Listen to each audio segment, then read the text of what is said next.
ഒരു പ്രശ്നമില്ലാത്ത ഒരാൾ വെറുതെ ചെന്നാടി ആത്മഹത്യ ചെയ്യുന്ന വെച്ചാൽ എന്തായിരിക്കും കാരണം? നിന്റെ വീട്ടിൽ നടന്ന പോലെ തന്നെ ആയിരിക്കും.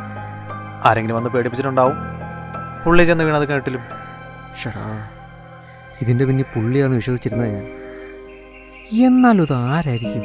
അയാളുടെ വീട്ടിലൊന്നും പോകാൻ പറ്റിയിരുന്നെങ്കിൽ. എന്നിട്ട് എന്തിനാ ആ പെണ്ണുമ്പിളുടെ വായിരിക്കുന്ന കേൾക്കാനോ? അല്ലേ ദേഷ്യം വന്നപ്പോൾ അവർ തള്ളിയിട്ട് കൊന്നയെന്നൊരു പരക്കെ പറച്ചിലുണ്ട്. വെറുതെ എന്തിനാ? അല്ല, ഇതൊക്കെ വന്ന് അന്വേഷിക്കാൻ മോൻ ആരാ? ചേച്ചി, ഞാൻ പറഞ്ഞല്ലോ, എനിക്ക് ജോസഫേട്ടനെ അറിയാം. പിന്നെ ഒരു നാട്ടുകാരൻ കൂടി ആവുമ്പോൾ ഇങ്ങനൊരു സംഭവം നടന്നു എന്നറിയുമ്പോൾ ഒന്ന് അന്വേഷിക്കണമല്ലോ.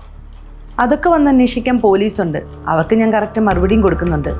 അല്ലാതെ ഈ കണ്ട നാട്ടുകാരുടെ ചോദ്യത്തിനൊക്കെ ഉത്തരം പറയണമെന്ന് വെച്ചാൽ വലിയ കഷ്ടമാണ്. അല്ല, മോൻ പോലീസൊന്നും അല്ലല്ലോ അല്ലേ? ആണ്. ഞങ്ങൾ മഫ്തിയില്ല. ഈ സംഭവം അന്വേഷിക്കാൻ വേണ്ടിയിട്ട് ഞങ്ങൾ കുറച്ച് പോലീസുകാർ കളർ ഡ്രസ്സിൽ ഇറങ്ങിയിട്ടുണ്ടേ. സംഭവം രഹസ്യമാണ്, ആരോടും പറയരുത്. രഹസ്യമായിട്ട് അന്വേഷിക്കാൻ എന്ത് പറ്റി സാറേ? പുറത്ത് പറയാൻ പാടില്ലെന്നാണ്. എന്നാലും ചേച്ചി ചോദിച്ചുകൊണ്ട് ഞാൻ പറയാം, ഇതൊരു കൊലപാതകമാണോ എന്ന് ചെറിയൊരു സംശയമുണ്ട്.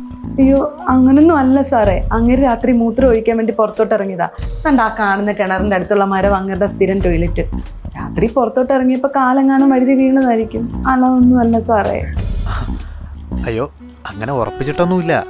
പിന്നെ ചെറിയൊരു സംശയം തോന്നുമ്പോൾ ഒന്ന് അന്വേഷിക്കണമല്ലോ. ചേച്ചി കാര്യങ്ങളൊക്കെ തുറന്നു പറഞ്ഞു കഴിഞ്ഞാൽ ഞാൻ പെട്ടെന്നങ്ങ് പൊക്കോളാം. പക്ഷെ അതിനു മുമ്പ് എനിക്ക് വീടും പരിസരമൊക്കെ ഒന്ന് കാണണം. ചേച്ചി പറഞ്ഞൊന്നുമില്ല, ഞാൻ നോക്കിക്കോളാം. അപ്പൊ ശരിക്കൊന്നും കിട്ടിയില്ല?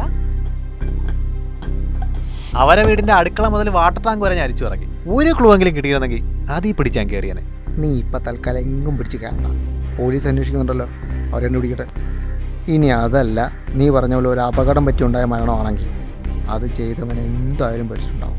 അത് ശരിയാ, അത് ചെയ്തവൻ എന്തായാലും പേടിച്ചിട്ടുണ്ടാവും. ഉടനെ ഒന്നും പുറത്തിറങ്ങുമെന്ന് തോന്നുന്നില്ല.